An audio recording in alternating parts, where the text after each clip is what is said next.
What's up, dudes and dudes here, and we are back in with more Trove. Hi, how you doing? Excuse that the videos have been so late.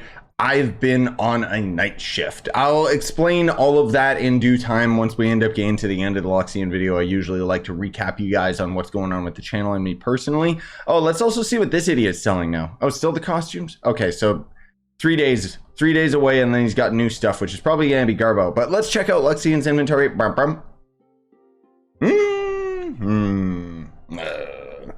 I don't know, man. That's kind of lackluster, but whatever. Let's actually swap to your boy Ice Sage, just because why not? Or should we, you know what?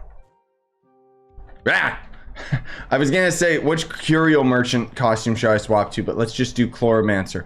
Okay, so the musical mat, if I recall, yeah, this was another promo item. So once again, this was free back in the day. 120 dragon coins. That means, yeah, it's gonna easily go over a mil, but it should be more valuable than that. Like, my point being is you'll often see items that sell for like 80 dragon coins, at least on PC, that are valuable items that players really want, and so they're already at like a mil. But this being 120 dragon coins is what's kind of forcing the price up, because not many people want this. Probably because we got it for free back in the day. And then there is the Shooting Snowfest Star, which is a Luxion exclusive item.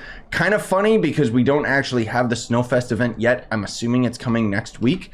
It's a little bit weird that it's not already here, but I mean, whatever, you know. It's this is back when the devs were pretty lazy with their mounts. Like, this thing's kind of disgusting and looks like a piece of cheese. And then we've got the Chromatic Cumulus. I don't know if I'm pronouncing that right, but I don't care. This is also another item, if I'm not mistaken, that was free. It's going to end up being the Nimble Nimbus, but a light version. We've got a rainy cloud version and then this light one.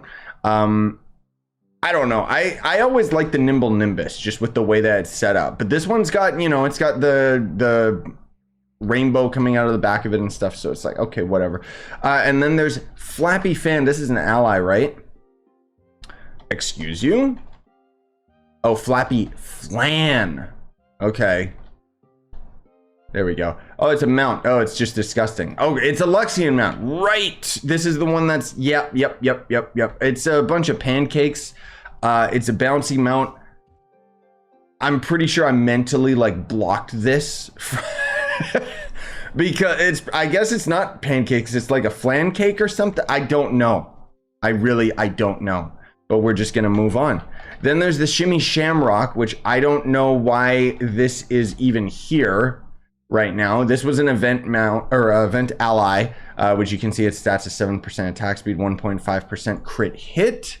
And it's just, where are you? Where'd it go? Do I not have an ally equipped? Yeah, I didn't. Okay. It's just that it was for St. Paddy's Day, so I don't know why he's selling stuff from so early in the year rather than stuff that's you know, more recent or to do with Snowfest, I mean. And then there is the Luxion Style Stash, which, if I recall, I finally had all of the items from this. Yes, I do. Thank God. I never need to buy these again.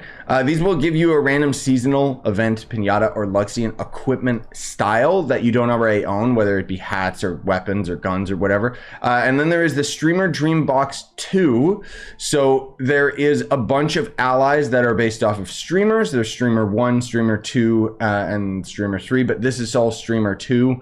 So you can get some cool stuff out of this. If you guys end up going for any of these, you can sound off which streamer ally you ended up getting. But please know that most of us, or at least me, I don't know the name of most of these, so you could drop the name in the comments if you want, but please describe what it is.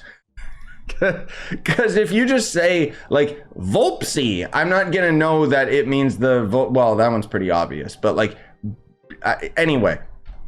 Moving on, and then there's going to end up being the Golden Hoard Dragon Soul. So these, you will slowly, progressively get all of these badges, which I'll hover over them. You can pause the video if you want to see it. You get a lot of different awards out of it, and more specifically, you get lots and lots of mastery out of it. There's a couple different forms of, there's a couple different forms of the Luxion Dragon that you'll end up getting, but I'm just going to show you guys the maxed out one just because I'm lazy. There's basically the cookie cutter one that doesn't have wings. There's the one that does have wings, things, but it doesn't have fireballs. And then there's this one, which is the fully maxed flashbang, fully maxed out one that does in fact shoot fireballs. Not that you can see them because of how bright it is. Like, my God.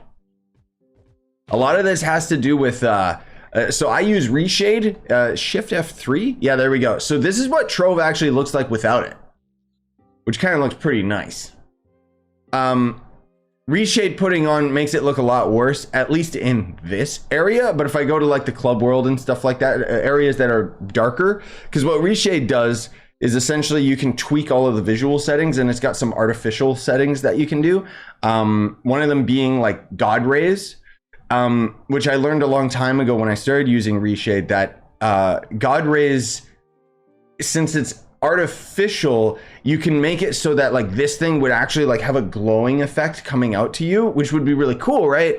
But it just applies to all bright areas, like just bright blocks in general. So anything that's white, just, yeah.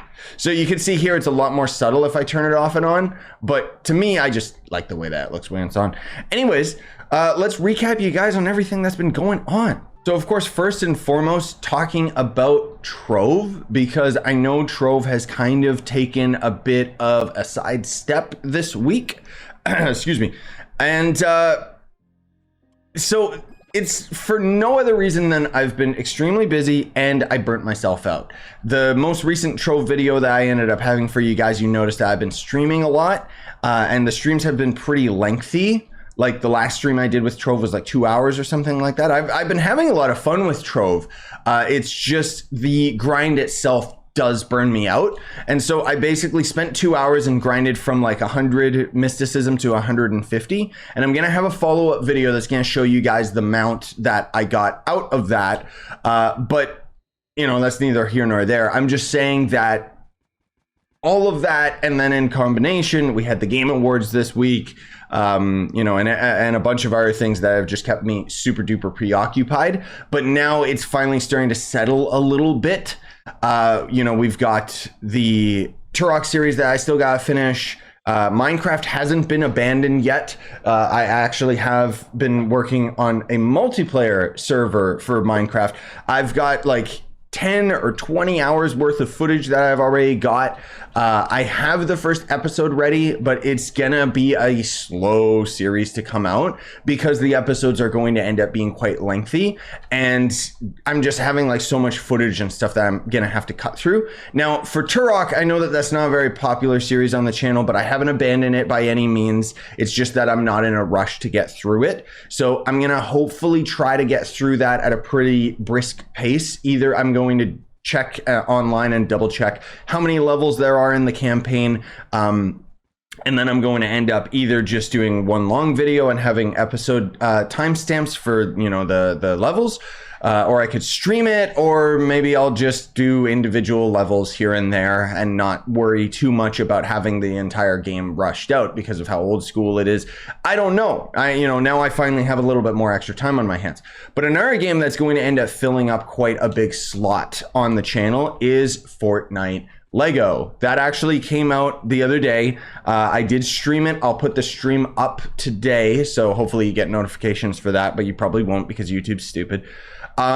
It's surprisingly fun. Like, I think my one criticism is that there's a lot of problems with it. Like items, literally, if you take items out of the storage or something, or even just picking items up off the ground, they don't automatically stack with other items in your inventory all the time. And there's just a lot of like really weird things like that that are very strangely broken and would be inexcusable if it was its own Lego game. But at the end of the day, it is a fully fleshed out survival Lego mode within Fortnite. Like, we basically just got save the world, but it's actually good. So, you know, that's pretty neat. I started playing it with my buddies last night after I finished the stream, just to kind of catch up. I wanted to change some of the settings within the world and blah, blah, blah. But anyways, I don't know whether or not that's going to be an exclusive live stream series or a recorded series. We'll see what happens. I'm going to start experimenting a little bit more with things on the channel when we end up going into the next year. And I do want to bring live streams back a little bit more than they have been over the past couple months, because, you know, earlier in the year, I was streaming. And then within the last couple months, I've kind of dialed it back and started going back to a more traditional form of YouTube videos where it's recorded and, you know, so on and so forth, which is fine depending on the game. You know, like for example, Mario Wonder, I wanted to have that as a recorded series because I wanted to be able to just enjoy my time with it. And then with other games that I'm not too concerned about, you know, the longevity of the series or whatever else, like Mario RPG, I just streamed it as much as I wanted to just to have fun with it. And so it's kind of like a fine line. It's a very fine balance. And then on top of all of that, you know, you got to consider that YouTube doesn't really push live streams versus recorded videos and so on and so forth. It's just, yeah, we're kind of at a really annoying spot with the channel right now where a lot of my other videos aside from Trove aren't getting pushed, and you know, that's fairly normal. But I still remember back in the day when I could get away with uploading you know, all sorts of different games, and they would certainly get lower reviews than Trove, but not this low. Like, it's been really, really tough for me, you know, just having a lot of mental battles with myself and trying to realize like that something is happening with YouTube and it's changing for the worst for content creators like me that don't rely on, you know, the algorithm and clickbait and manipulation, you know. But for me, I'm still always going to end up being eternally grateful to you guys and gals for watching my videos and for supporting them. You know, the members on the channel, you guys have made a huge difference in my life, allowing me a little bit more creative freedom with the games that I want to end up playing. And I know at the end of the day, I'm just a Let's Player, like just grassroots. All I do is Let's Play. I don't really do that much in terms of other content. You know, I don't do reaction videos, most of all because editing them is really time consuming. And then on top of that, I don't have anything worth reacting to. You know, like I'll always react to game shows because I'm really, really in the know with what games are coming and so on and so forth. Which, speaking of which, there's an elephant in the room that I wanted to talk about with you guys very briefly. If you didn't check my Game of the Year reward video, whatever, the Game Awards, right? I have the lengthy stream, which is about 4 hours. That's the full uncut version. I don't have timestamps for it. I'm sorry, I've been too busy.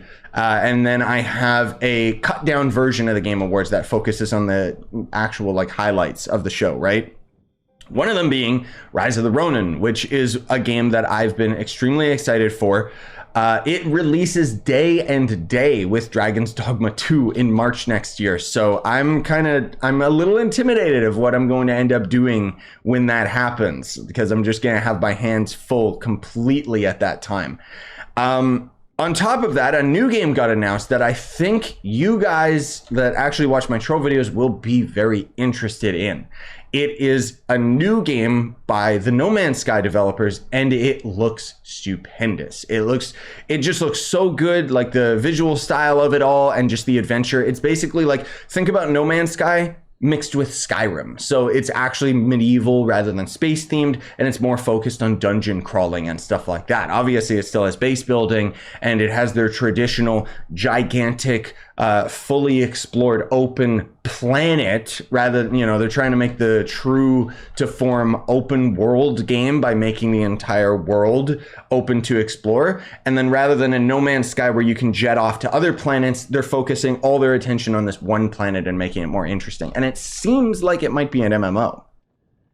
It might be, or it's just co-op. Who knows? Who cares? We'll see what happens with that because we didn't get a release date for it. But obviously, those were my two main picks out of the Game Awards. There was a lot of other games that I have on my list of games to play now, but those were the big ones for me. Anyways, I just wanted to recap you guys on everything that's been going on because, you know, a lot of this has been stuff that I've talked about in my live streams, but I know that not everybody has 2 hours to burn with live streams or 4 hours to burn with the Game Awards. Yeah.